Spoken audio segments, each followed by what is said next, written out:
Your fathers ate the manna in the wilderness and are dead. This is the bread which comes down from heaven, that one may eat of it and not die. I am the living bread which came down from heaven. If anyone eats of this bread, he will live forever. And the bread that I shall give is my flesh, which I shall give for the life of the world. The Jews therefore quarreled among themselves. How can this man give us his flesh to eat? Most assuredly, I say to you, unless you eat the flesh of the Son of Man and drink his blood, you have no life in you.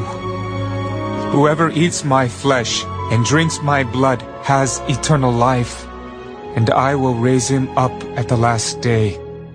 For my flesh is food indeed, and my blood is drink indeed.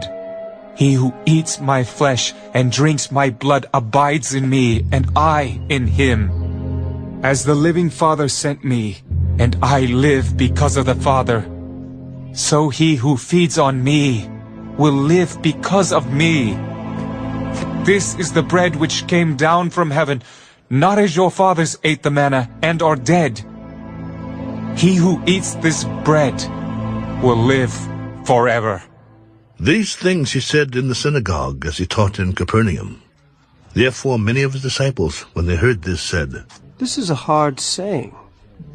Who can understand it? When Jesus knew in himself that his disciples complained about this, he said to them, Does this offend you? What then if you should see the Son of Man ascend where he was before? It is the Spirit who gives life. The flesh profits nothing.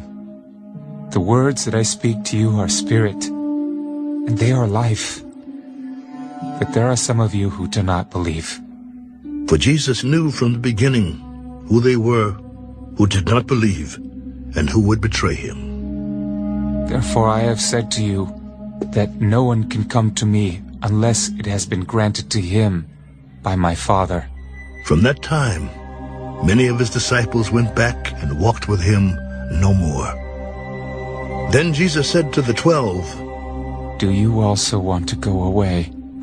But Simon Peter answered him, Lord, to whom shall we go?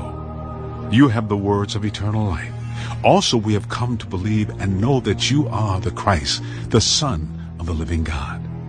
Did I not choose you, the 12, and one of you is the devil?